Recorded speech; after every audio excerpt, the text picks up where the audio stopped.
فرمانے لگے اب تیرا مکان بنانے کے لیے بھی اللہ کے بندوں کی پشتوں پر اینٹیں رکھی جائیں گی. تیرا مکان بنانے کے لیے رب کے بندوں کی پشتوں پر اینٹیں تیرے لیے. حضرت ابو دردہ نے گردن جھکا لی. فرمایا یار جہاں تو ہے نا تو بالکل ہی ٹھیک کہتا ہے. کیوں؟ میرے نبی پاک صلی اللہ علیہ وسلم نے فرمایا اس زمین کے اوپر اور آسمان کے نیچے ابو ذر غفاری سے سچا بندہ کوئی نہیں, ان سے زیادہ سچا کوئی نہیں. فرمایا تو ٹھیک کہتا ہے یار, صحیح کہتا ہے. حضرت ابو موسیٰ اشعری رضی اللہ تعالیٰ عنہ کو گورنر بنا دیا گیا عراق کا.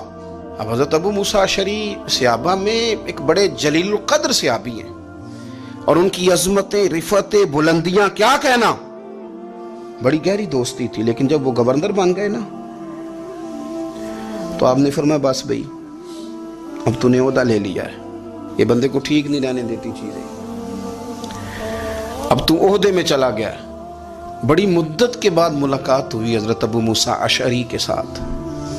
وہ دوڑ کے آئے حضرت ابو ذر غفاری کے گلے ملنے, میرا بھائی میرا بھائی. فرمایا پیچھے ہٹ جا, میں نہیں تیرا بھائی, تو گورنر ہے, میں غریب آدمی ہوں, اپنا کام کر. پھر دوڑ کے آئے. فرمایا ابو ذر تو میرا بھائی ہے یار, اکٹھے پڑھتے تھے حضور. فرمایا نہیں, جا تو نہیں میرا. پھر آئے. جانتے تھے نا یہ سچا بندہ ہے, یہ سچا بندہ ہے, یہ تقریروں والا نہیں, صرف وعظوں والا نہیں, اس کے اندر بھی بڑی سچائیاں ہیں. قریب آئے, آ کے کہا یار تو میرا بھائی ہے, میرے سینے لاگ. فرمانے لگے تو تیسری بار آیا ہے, مومن ہے, میں منہ نہیں موڑ سکتا, پر پہلے مجھے بتا گورنر بننے کے بعد تو نے مکان کتنے بنائے, باغ کتنے لگائے, چکیاں کتنی لگائیں, کتنے تو نے چیزیں بنائی ہیں, پہلے بتا. تو حضرت ابو موسیٰ اشعری نے ان کا ہاتھ پکڑا, رونے لگے.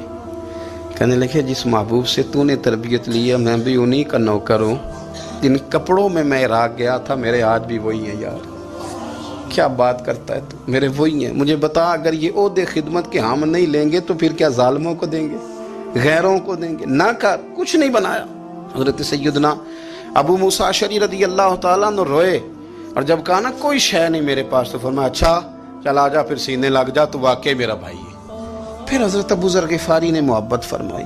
وہ درویشی, وہ فقیری, وہ سادگی, وہ نورانیت, وہ دل کے ساتھ اندر. ہمارے تو بہت سارے لوگ ہیں جو کہتے ہو کہاں لے جانا ہے مال, کیا ضرورت ہے مال کی, ہر وقت مال کی مخالفت کرتے ہیں, لیکن دل ان کا کہتا ہے کہ آئے صحیح, کسی طریقے سے پہنچے صحیح. حضور نے فرمایا بعض لوگوں کی زبانیں شہد سے زیادہ میٹھی, دل بھیڑیے سے زیادہ خطرناک. اوپر سے کہہ کچھ رہے ہیں, اندر حالات کچھ اور ہیں.